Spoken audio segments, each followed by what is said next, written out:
السلام علیکم ورحمۃ اللہ وبرکاتہ۔ الحمد للہ رب العالمین والصلاة والسلام علی رسولہ الکریم وعلی آلہ وصحبہ ومن سار علی نہجہ الی یوم الدین وسلم تسلیما کثیرا، اما بعد۔ ہم نے سابقہ درس سورہ الصافات کی آیت نمبر 39 سے 139 سے شروع کیا تھا۔ ان آیات کو دہراتے ہیں۔ اعوذ باللہ من الشیطان الرجیم وَإِنَّ يُونُسَ لَمِنَ الْمُرْسَلِينَ، اور بے شک یونس علیہ السلام یقیناً بھیجے ہوئے رسولوں میں سے تھے۔ اذ ابقا الی الفلک المشحون، اذ جب کہ وہ ابقا وہ بھاگ کر گئے، الی الفلک المشحون بھری ہوئی کشتی کی طرف۔ یونس علیہ السلام کے بارے میں بیان ہوا تھا کہ بنی اسرائیل کے انبیاء میں سے ہیں کہ جن کا علاقہ عراق کا تھا، موصل کا، اور اللہ تعالیٰ نے ان کو اس یعنی کہ قوم کی طرف بھیجا جن کا وہی جرم تھا جو کفر و شرک کا عام قوموں کا جرم ہوتا ہے۔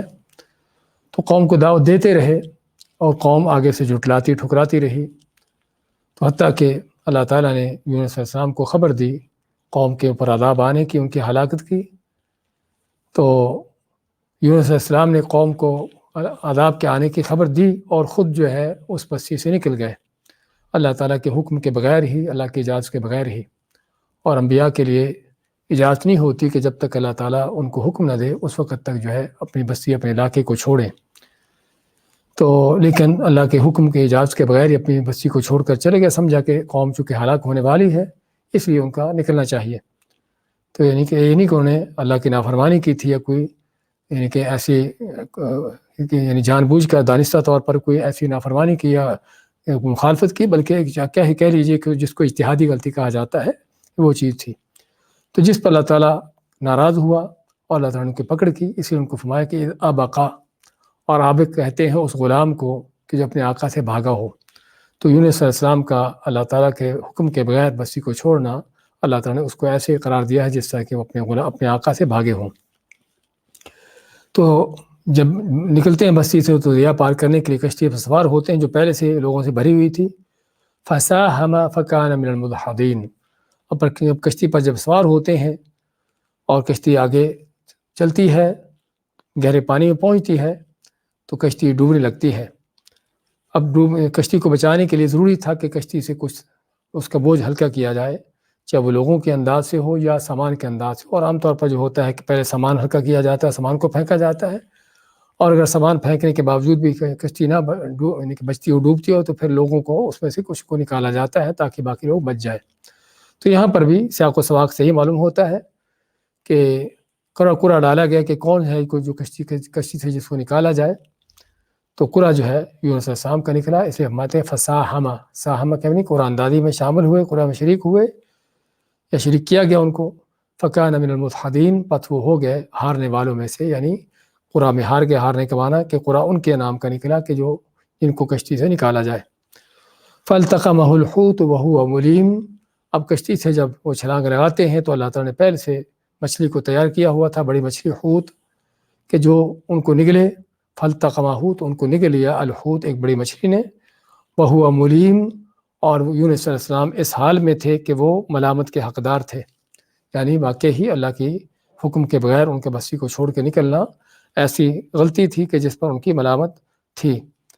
اور ملیم اس کو کہتے ہیں کہ جس کی ملامت کی جائے یا جو ملامت کا حقدار ہو، چاہے وہ ملامت کی جائے یا نہ کی جائے۔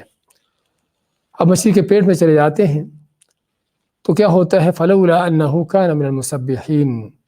تو مچھلی کے پیٹ میں جا کر ان کو اندازہ ہوا، احساس ہوا کہ واقعی میں اللہ تعالیٰ کی نافرمانی کر کے غلطی کر کے آیا ہوں، تو مجھے اللہ سے توبہ طائب ہونے کی ضرورت ہے۔ تو چنانچہ مچھلی کے پیٹ میں اللہ کی تسبیح بیان کرتے ہیں، اللہ سے دعائیں کرتے ہیں، اور ان کی دعا جو ہے اللہ نے سورۃ انبیاء میں ذکر کی ہے، لا الہ الا انت سبحانک انی کنت من الظالمین۔ ان کا بار بار یہ کہنا کہ لا الہ الا انت، کہ اللہ تیرے سوا کو معبود برحق نہیں، سبحانک پاک ہے تیری ذات، انی کنت من الظالمین میں ہی تھا ظالموں میں سے۔ تو ان کا اس میں اللہ تعالیٰ کی تسبیح بیان کرنا بھی، اللہ کی توحید کا بیان کرنا بھی، اور اپنے جرم کا بھی، اپنے گناہ کا بھی اعتراف کرنا، یہ وہ سبھی چیزیں ہیں جو حقیقت میں دعا کی قبولیت کے بہت اہم ترین اسباب میں سے ہیں۔ تو اللہ فرماتا ہے فلولا انہ کان من المسبحین، اور اگر وہ تسبیح کرنے والوں میں سے نہ ہوتے، کیا مچھلی کے پیٹ میں تسبیح کرنے والے یا اس سے پہلے؟ تو اس میں دونوں ہی چیزیں مراد ہیں تو یونس علیہ السلام اس سے پہلے بھی اللہ تعالیٰ کی تسبیح بیان کرنے والے، اللہ کے حمد و ثنا بیان کرنے والے، چونکہ اللہ کے نبی ہیں، اللہ کا ذکر، اس کی عبادت ہر وقت ان کی زبان پر تھی، اور اب مچھلی کے پیٹ میں آنے کے بعد بھی مزید اللہ تعالیٰ کے ساتھ ان کا تعلق، مزید ان کی دعائیں۔ تو اللہ فرماتا ہے کہ اگر وہ تسبیح کرنے والوں میں سے نہ ہوتے لَلَبِثَ فِي بَطْنِهِ إِلَىٰ يَوْمِ يُبْعَثُونَ، تو یقیناً ضرور وہ ٹھہرتے اس کے پیٹ میں، مچھلی کے پیٹ میں، اس دن تک جس میں ان کو اٹھایا جانا، یعنی قیامت کے دن تک۔ یعنی مچھلی کے پیٹ میں رہتے، وہیں پر فوت ہو جاتے، اور مچھلی کا پیٹ ہی ان کی قبر بن جاتی، یہ معنی جو صحیح ہے، نہ کہ مچھلی جو قیامت تک زندہ رہتی اور یونس علیہ السلام اس میں زندہ رہتے، ایسا ظاہر نہیں ہے۔ تو یعنی ایک طرح کی ان کے لیے سزا کا بیان ہوا ہے کہ اگر وہ اللہ کے تسبیح بیان نہ کرتے تو ایسا ہوتا، اور اس سے معلوم ہوا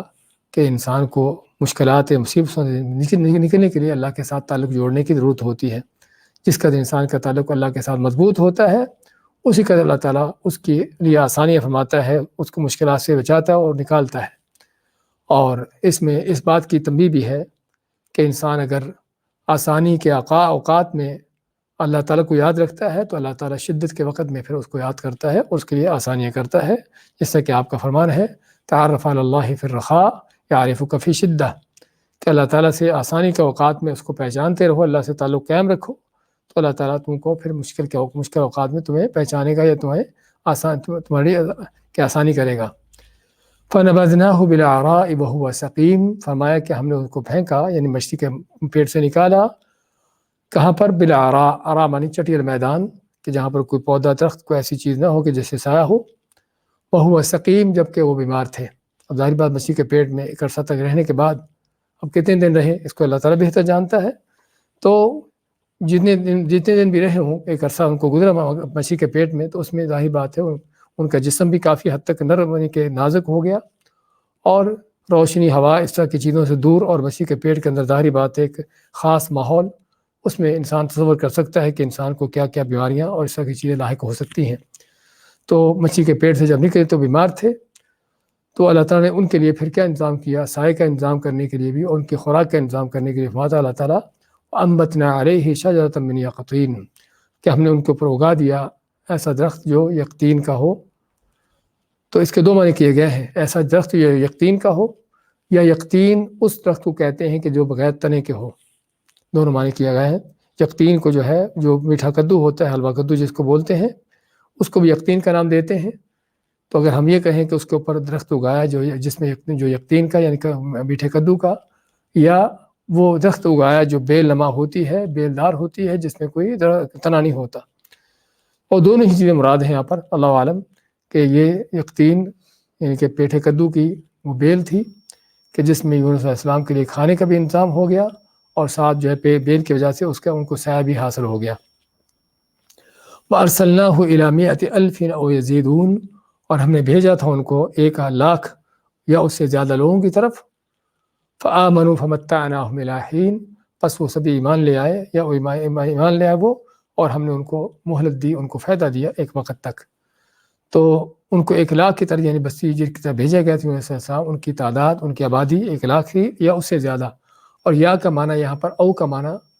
یعنی شک نہیں ہے، بلکہ معنی میں ہے کہ 1,00,000 بلکہ اس سے زیادہ، کیونکہ اللہ تعالیٰ کے حوالے سے کیسے ہو سکتا ہے کہ اللہ کو شک ہو کہ وہاں پر کتنے تھے؟ لیکن ایک اندازے کے مطابق، یعنی جیسا ہوتا ہے اندازہ، لیکن اللہ تعالیٰ کے لیے اندازے بھی کرنے کی ضرورت نہیں ہے، تو اللہ کو پتہ ہوتا ہے کہ وہاں پر یعنی کہ فکس طور پر محدود انداز سے کتنے لوگ رہتے ہیں۔ تو میں ان میں ان کو بھیجا 1,00,000 اور اس سے زیادہ کی طرف۔ فآمنوا، پس وہ ایمان لائے، فمتعناہم الی حین، پس ہم نے ان کو فائدہ دیا ایک وقت تک۔ اور یہ وہ اکیلی قوم ہے کہ جن کو اللہ نے عذاب آنے کا وعدہ کرنے کے بعد بھی اس سے بچا لیا، جبکہ باقی قومیں جب عذاب آ جاتا اللہ تعالیٰ کسی کو نہ بچاتا بلکہ ان کی ہلاکت ہوتی، جس طرح کہ اللہ تعالیٰ نے فرمایا اس چیز کا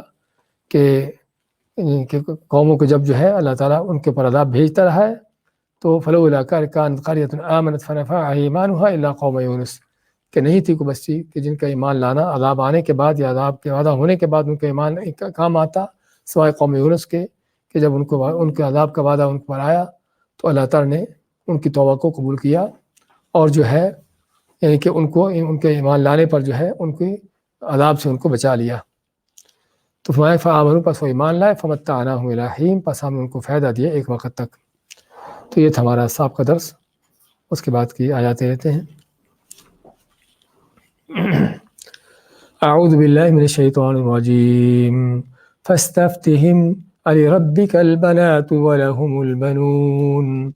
أم خلقنا الملائكة إناثا وهم شاهدون ألا إنهم من إفكهم ليقولون ولد الله وإنهم لكاذبون أصطفى البنات على البنين ما لكم كيف تحكمون أفلا تذكرون أم لكم سلطان مبين فأتوا بكتابكم إن كنتم صادقين وجعلوا بينه وبين الجنة نسبا ولقد علمت الجنة إنهم لمحضرون سبحان الله عما يصفون إلا عباد الله المخلصين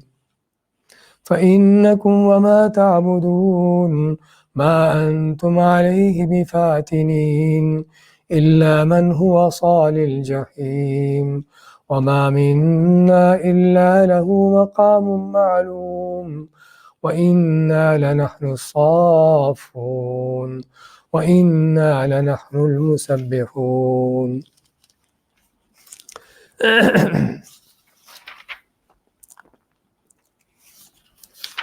فاستفتہم پس ان سے پوچھو لربک البنات حمزہ کے استفہام کے لیے سوال کے لیے، کیا تیرے رب کے لیے بیٹیاں ہیں؟ وَلَهُمُ الْبَنُونَ اور ان کافروں کے لیے بیٹے ہیں۔ ام خلقنا الملائکۃ اناثا یا ہم نے پیدا کیا فرشتوں کو اناثاً بیٹیاں بنا کر، عورتیں بنا کر، وہم شاہدون اور یہ لوگ گواہ تھے، دیکھ رہے تھے۔ الا خبردار، انہم بے شک یہ لوگ من افکہم اپنے جھوٹ سے لیقولون یقیناً کہتے ہیں، یعنی یقیناً جو بات کر رہے ہیں جھوٹی بات کر رہے ہیں۔ ولد اللہ کہتے ہیں کہ اللہ نے بیٹا بنا لیا، اللہ کی اولاد ہے۔ انہم لکاذبون اور بے شک یقیناً یہ لوگ جھوٹے ہیں۔ اصطفى البنات کیا اللہ نے چن لی بیٹیاں علی البنین بیٹوں پر۔ ما لکم کیا ہے تم کو، کیف تحکمون کیسے تم فیصلے کرتے ہو۔ افلا تذکرون کیا پس تم نصیحت حاصل نہیں کرتے۔ ام لکم سلطان مبین کیا تمہارے لیے کوئی کھلی دلیل حجت ہے۔ فاتوا بکتابکم پس لاؤ پھر اپنی کتاب کو، ان کنتم صادقین اگر تم سچے ہو۔ وجعلوا بینہ وبین الجنۃ نسبا اور انہیں بنا دیا اللہ کے درمیان، بینہ ضمیر جو ہے اللہ کی طرف لوٹتی ہے، اللہ کے درمیان، وبین الجنۃ اور جنوں کے درمیان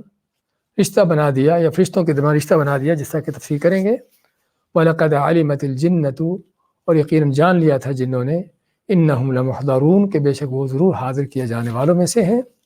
سبحان اللہ عما یصفون پاک اللہ کی ذات اس سے جو یہ بیان کرتے باتیں کرتے ہیں۔ الا عباد اللہ المخلصین سوائے اللہ تعالیٰ کے چنے ہوئے خالص کیے ہوئے بندے۔ فإنکم وما تعبدون پس بے شک تم اور جس کی تم پوجا عبادت کرتے ہو، ما انتم علیہ بفاتنین تم بھی ہو، تمہارے معبود بھی نہیں ہو تم بہکا سکنے والے۔ الا من هو صال الجحیم سوائے اسی کو کہ جو جہنم میں داخل ہونے والا ہے۔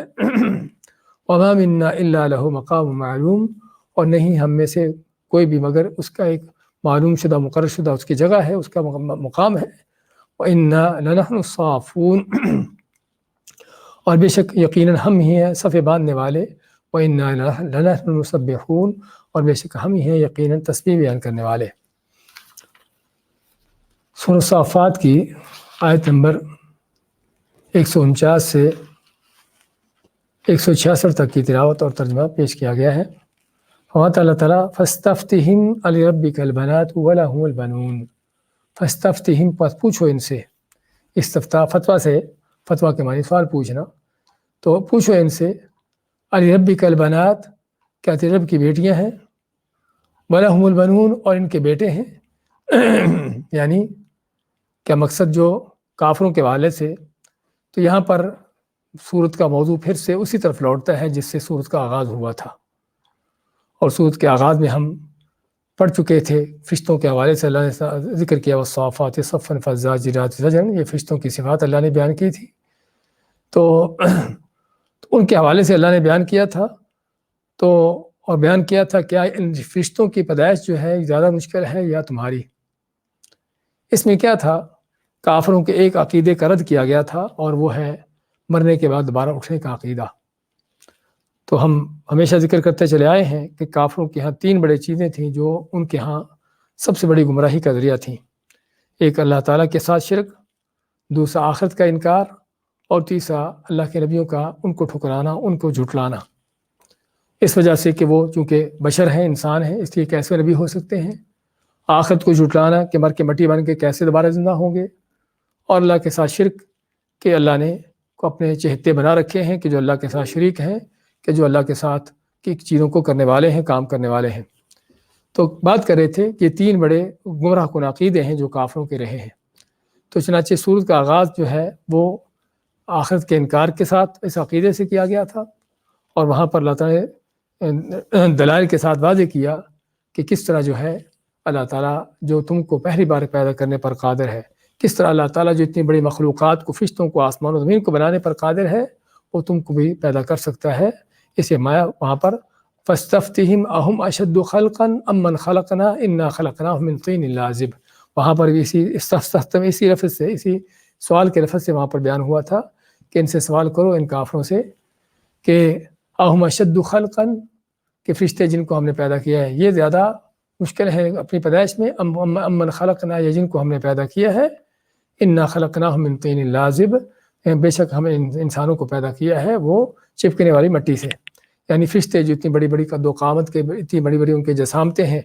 کبھی ہیکل ہیں، کیا ان کی پیدائش بڑی ہے، مشکل ہے؟ آسمان و زمین جو اتنے بڑے ہیں، کیا ان کی پیدائش بڑی مشکل ہے؟ یا انسان جو چھوٹا سا معمولی 4 فٹ 5-6 فٹ کا انسان جو ہے، اس کو بنانا مشکل ہے؟ تو وہاں پر اس انداز سے ان کے اس گمراہ کن عقیدے کا رد کیا تھا کہ تم جو کہتے ہیں کہ اللہ تعالیٰ کیسے مرے ہوئے لوگوں کو، مٹی بن جانے والوں کو دوبارہ زندہ کرے گا، تو اللہ تعالیٰ جتنی بڑی مخلوقات بنا سکتا ہے وہ تم کو دوبارہ زندہ کر سکتا ہے۔ تو یہاں پر ان کے دوسرے عقیدے کا رد کیا، اور جو عقیدہ کیا ہے اللہ کے ساتھ شرک کا۔ اللہ کے ساتھ شرک میں کافروں کے، مشرکوں کے مختلف انداز رہے ہیں۔ کبھی تو اللہ کے ساتھ کسی کو شریک کرنا کہ چونکہ اللہ تعالیٰ کا بڑا چہتا ہے، بڑا اللہ کا قریبی ہے، اللہ کے کسی نبی کو، کسی رسول کو، کسی اللہ کے ولی بزرگ کو اس انداز سے اللہ کے ساتھ شریک کر دیا۔ کبھی تو ان کا یہ انداز ہوتا ہے، تو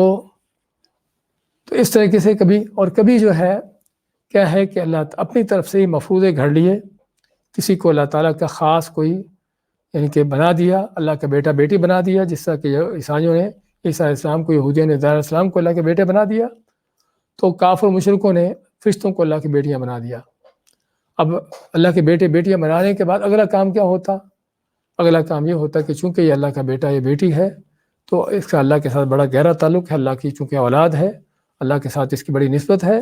تو چنانچہ اس سے جو مانگے، اس کے ذریعے مانگے، اللہ سے ہماری ہر چیز منوا لے گا، بات کروا دے گا۔ تو چنانچہ جس طرح کہ عیسائیوں کا عقیدہ عیسیٰ علیہ السلام کے حوالے سے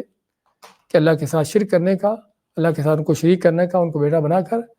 تقریباً ایسے ہی عقیدہ مشرکین کا بھی، مشرکین مکہ کا بھی، یا مشرکین عرب کا بھی، کہ اللہ کے فرشتوں کو اللہ کی بیٹیاں بنا کر، یہ چونکہ اللہ کی بیٹیاں ہیں، اللہ کی بڑی چہتی ہیں، اللہ کے قریبی ہیں، اور اللہ سے جو منوانا ہے، اللہ سے جو مانگنا ہے، ان کے ذریعے سے مانگا جائے۔ تو وہی فلسفہ جو عیسائیوں کا ہے گمراہ کن، ایسے ہی ملتا جلتا کہ فلسفہ جو ہے مشرکین عرب کا تھا، اللہ کے فرشتوں کو ان کی بیٹیاں بنا کر۔ تو یہ ہے جو اللہ نے بیان کیا ہے، یہ دوسرا ان کا گمراہ کن عقیدہ، اور اس کی تردید کی گئی ہے۔ تو اس کے عقیدے کو بیان کرتے ہوئے کہ فاستفتہم، بس ان سے سوال کرو، ان مشرکوں سے، کافروں سے، کہ فرشتوں کے حوالے سے، لربک البنات ولہم البنون، کیا تیرے رب کے لیے بیٹیاں ہوں گی اور ان کے لیے بیٹے ہوں گے؟ یعنی کافر مشرکوں نے خود ان کو بیٹے پسند تھے، بیٹیاں ان کو پسند نہ تھیں، بلکہ بیٹیوں کا نام بھی سننا گوارا نہ تھا۔ وَإِذَا بُشِّرَ أَحَدٌ بِالْأُنثىٰ ظَلَّ وَجْهُهُ مُسْوَدًّا وَهُوَ كَظِيمٌ، حال یہ تھا ان کا کہ اگر کسی کو کہ بیٹی پیدا ہونے کی اس کی یعنی خبر ملتی تو اس کا چہرہ جو ہے کالا سیاہ پڑ جاتا، اور تیوریاں اس کے بدل جاتی، پریشان و غمزدہ ہو جاتا کہ بیٹی پیدا ہونے کی خبر آ گئی ہے۔ خود ان کا یہ حال کہ بیٹیاں ان کو نام بھی سننا گوارا نہیں، اور اللہ کے لیے بیٹیاں بناتے اور اپنے لیے بیٹے چنتے ہیں۔ اور دوسری صورت میں سورۃ زخرف میں علم آتا ہے فَإِذَا بُشِّرَ أَحَدٌ بِمَا ضَرَبَ لِلرَّحْمَنِ مَثَلًا ظَلَّ وَجْهُهُ مُسْوَدًّا وَهُوَ كَظِيمٌ، اور جس کی اللہ کو مثالیں دیتے ہیں، اللہ کی یہ جو بیٹیاں بناتے ہیں، اگر خود ان کو کوئی ایسی بیٹی کی اپنی خبر دی جائے تو چہرہ کالا ہو جاتا ہے، بگڑ جاتا ہے اور پریشان ہو جاتا ہے۔ تو اللہ مت اس لیے فاستفتہم، پوچھو ذرا ان سے ان کے کیسی عقلیں ہیں، کیسے فیصلے ہیں۔ اَلِرَبِّكَ الْبَنَاتُ، کیا تیرے رب کے لیے بیٹیاں ہوں گی، وَلَهُمُ الْبَنُونَ، ان کے لیے بیٹے ہوں گے۔ حقیقت میں اللہ تعالیٰ کے اوپر یہ بہتان لگا کر انہوں نے 3 بڑے جرم کیے ہیں۔ ایک تو اللہ تعالیٰ کی اولاد بنا دینا، چاہے فرشتوں کو اللہ کی بیٹیاں بنانے کی شکل میں اللہ کی اولاد مقرر کر دینا، جس کو اللہ نے اپنے لیے گالی قرار دیا ہے، اور جس کو اللہ تعالیٰ نے اپنے لیے ایک بہت گھناؤنا انداز سے اس کو ذکر کیا سورہ مریم کی آخری آیات میں۔ اللہ تعالیٰ نے پھر بیان کیا ہے کہ ان کی اس بات سے آسمان پھٹ جائے، زمین ٹکڑے ٹکڑے ہو جائے، پہاڑ ریزہ ریزہ ہو جائیں کہ انہوں نے اللہ کا بیٹا بنا دیا، اللہ کی اولاد بنا دی۔ تو اللہ تعالیٰ کے ہاں یہ بہت بڑا جرم ہے کہ اللہ کی اولاد کو مقرر کی جائے، کیونکہ اولاد مقرر کرنے کا معنی کہ جس طرح ہماری اولادیں ہیں اور ہم کسی کے اولادیں ہیں اور یہ اولادوں کا نسلیں چلتی جا رہی ہیں، ایسے ہی پھر اللہ تعالیٰ کے ہاں بھی نسلیں چلنے کا کوئی انداز ہو جائے نعوذ باللہ، اور پھر اللہ تعالیٰ کے کسی وقت فنا ہونے کا بھی تصور کیا جا سکے نعوذ باللہ۔ اس طرح کے گمراہ کن اور بڑے یعنی کہ سنگین قسم کے عقائد جو ہیں وہ سامنے آتے ہیں۔ اس طرح اولاد ہونے کا معنی کہ اللہ تعالیٰ کی محتاجی یا عاجزی ہونا، اور اس طرح کی طرح طرح کے وہ یعنی کہ غلط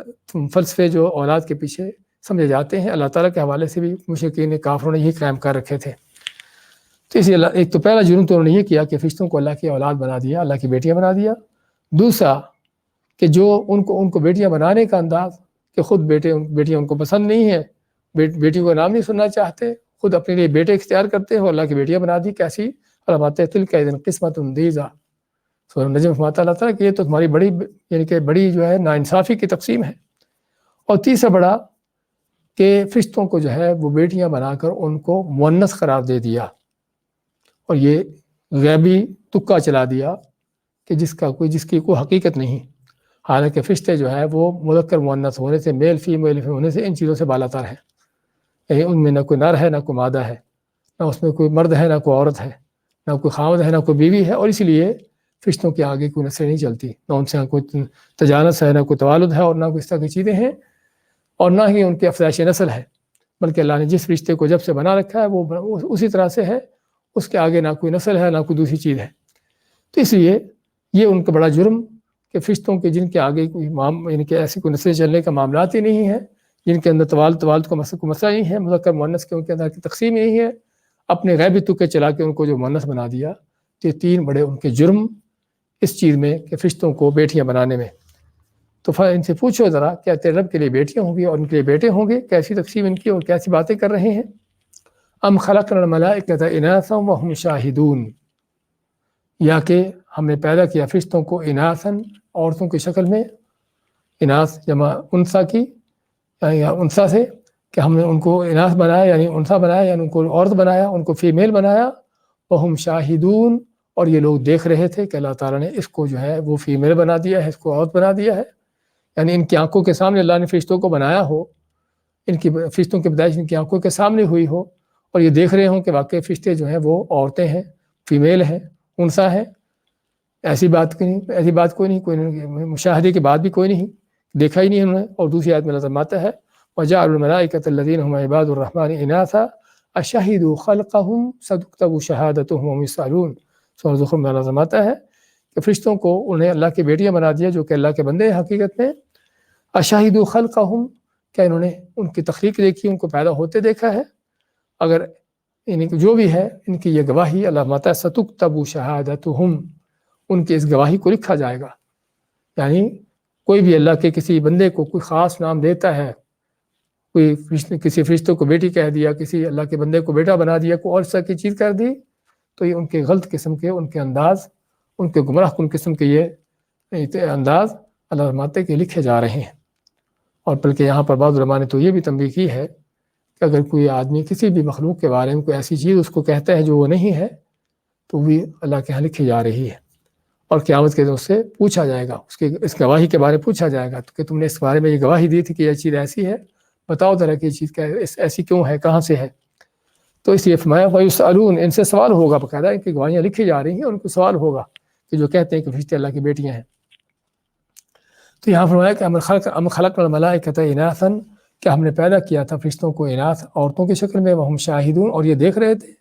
الا خبردار، انہم من افکہم لیقولون، یقیناً یہ باتیں جو کر رہے ہیں ساری اپنی طرف سے گھڑے ہوئے جھوٹ ہیں۔ انہم، بے شک یہ لوگ، من افک کہتے ہیں ایسے جھوٹ کو اپنی طرف سے گھڑا بنایا گیا ہے کہ اپنی طرف سے گھڑے ہوئے جھوٹ کہہ رہے ہیں کہ جس جھوٹ کی کوئی حقیقت نہیں، جس بات کی کوئی اصلیت نہیں، اور جس بات کی کوئی صداقت نہیں، کہ فرشتے کہنا کہ یہ فرشتے جو ہیں اللہ کی بیٹیاں ہیں یا جنوں کی اولاد ہیں، جس طرح کہ آگے اس کا ذکر آ رہا ہے۔ ولد اللہ، انہم یقولون ولد اللہ، ان کا کہنا کیا ہے کہ اللہ نے بیٹا بنا لیا، اللہ نے اولاد بنا لی، ان کا سراسر جھوٹ ہے۔ وانہم لکاذبون، اور یہ بے شک یہ جھوٹے ہیں۔ الا انہم من افکہم، بے شک یہ اپنی طرف سے گھڑی بات، لیقولون کہتے ہیں، ولد اللہ، کہ اللہ نے بیٹا بنا لیا، اولاد بنا لی، وانہم لکاذبون، اور بے شک یہ اپنی بات میں یقیناً جھوٹے ہیں۔ پہلے تو اللہ نے تردید کی ان کے اس بات کی افک کہہ کر کہ اپنی طرف سے گھڑی ہوئی بات ہے، اور پھر اس کو صاف طور پر لا کاذبون یا تاکید کے ساتھ اس کو جو ہے وہ کاذبون جھوٹے ہونے کا بیان کر دیا کہ بے شک ان کی گھڑی ہوئی بات ہے، اور جو ان کے جھوٹے ہونے کی کھلی دلیل ہے کہ جو کہتے ہیں کہ اللہ نے کوئی بیٹا بنا لیا، اولاد بنا لی۔ اصطفى البنات علی البنین، اللہ ماتا ہے کہ کہ اللہ نے بیٹیاں اختیار کر لی بیٹوں پر۔ اصطفیٰ، کیا چن لی اللہ نے، اختیار کر لی بیٹیاں، علی البنین، بیٹوں پر، کہ تم خود تو اپنے لیے بیٹے پسند کرتے ہو، اللہ کے بیٹیاں پر رکھ دی تم نے،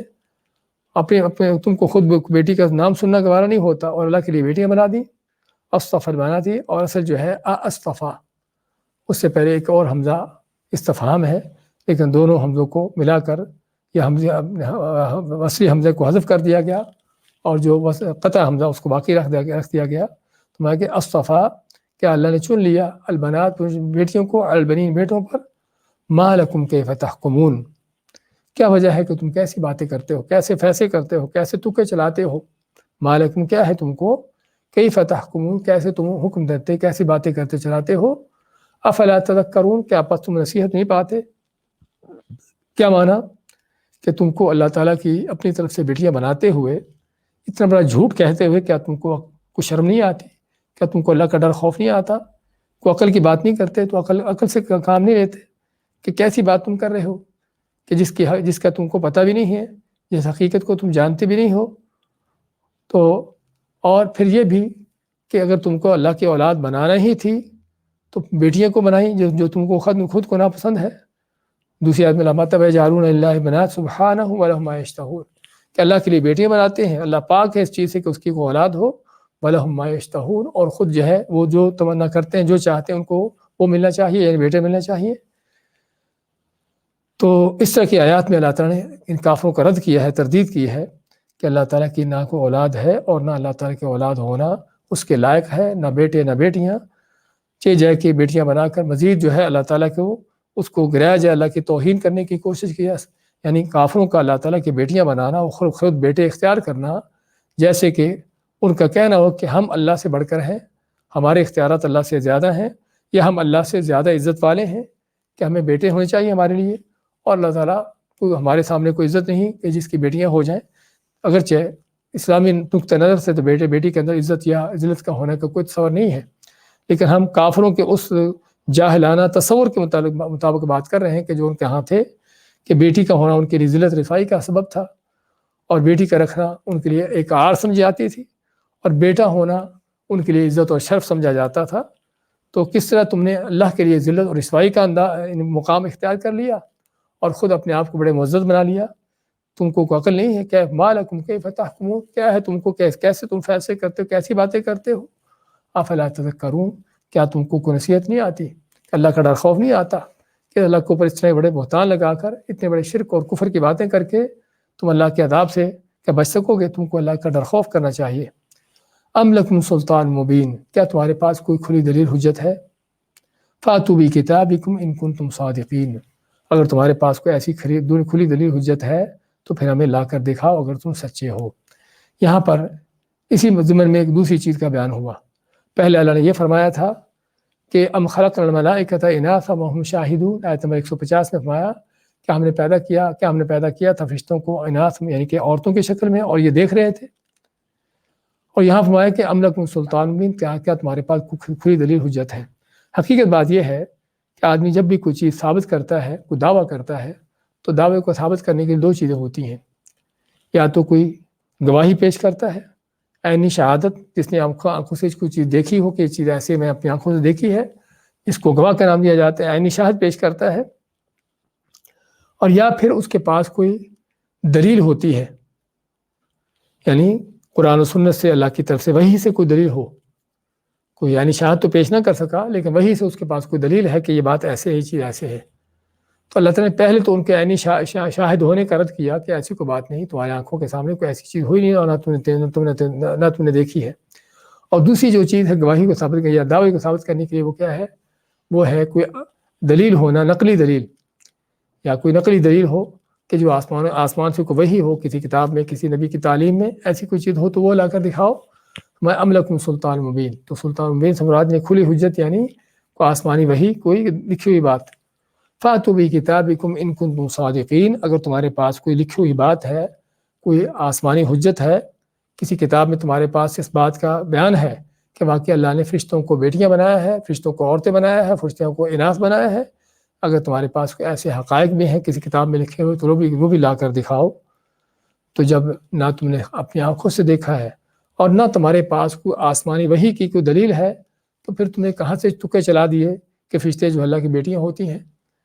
لیکن بتایا ہے کہ اصل ان کا بیٹیاں بنانے کا مقصد کیا تھا کہ اللہ کے فرشتوں کو اللہ کی بیٹیاں بنا کر جو ہے، تاکہ ان فرشتوں کے وسیلے واسطے سے ان کے ذریعے سے اللہ سے دعائیں کی جائیں۔ جس طرح کہ نصرانی انہوں نے عیسیٰ علیہ السلام کو اللہ کا بیٹا بنا کر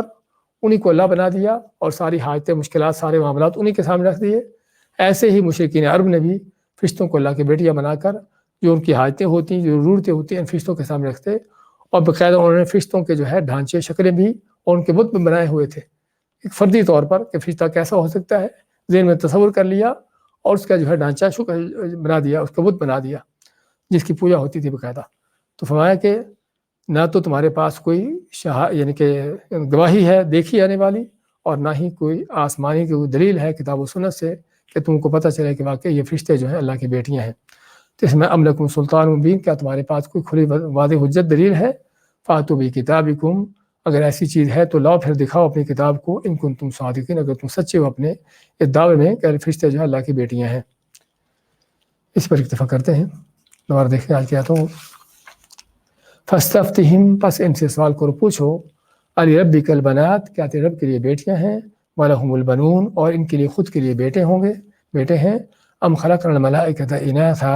یا ہم نے پیدا کیا ہے فرشتوں کو اناثا، یعنی ان کو عورتیں بنایا ہے، ان کو یعنی کہ فیمیل بنایا ہے، وہم شاہدون، جب کہ وہ دیکھ رہے ہوں، یعنی کہ آنکھوں کے سامنے ان کو ہم نے فرشتوں کو بنایا ہے، الا، خبردار، انہم، بے شک یہ لوگ، من افکہم، اپنی گھڑی ہوئی جھوٹ سے، لیقولون، کہتے ہیں، ولد اللہ، کہتے ہیں کہ اللہ نے بیٹا اولاد بنا لی، وانہم لکاذبون، اور یقیناً یہ لوگ یقیناً جھوٹے ہیں، اصطفی البنات، کیا اللہ نے چن لی بیٹیاں، علی البنین، بیٹوں پر، ما لکم، کیا ہے تم کو، کیف تحکمون، کیسے تم فیصلے کرتے ہو، افلا تذکرون، کیا بس تم نصیحت نہیں پاتے، ام لکم سلطان مبین، کیا تمہارے پاس کوئی کھلی واضح حجت ہے، فاتوا بکتابکم، پس لاؤ پھر اپنی کتاب کو، اپنی حجت کو، ان کنتم صادقین، اگر تم سچوں میں سے ہو۔ بارک اللہ فیکم۔ صحیح کر لیا؟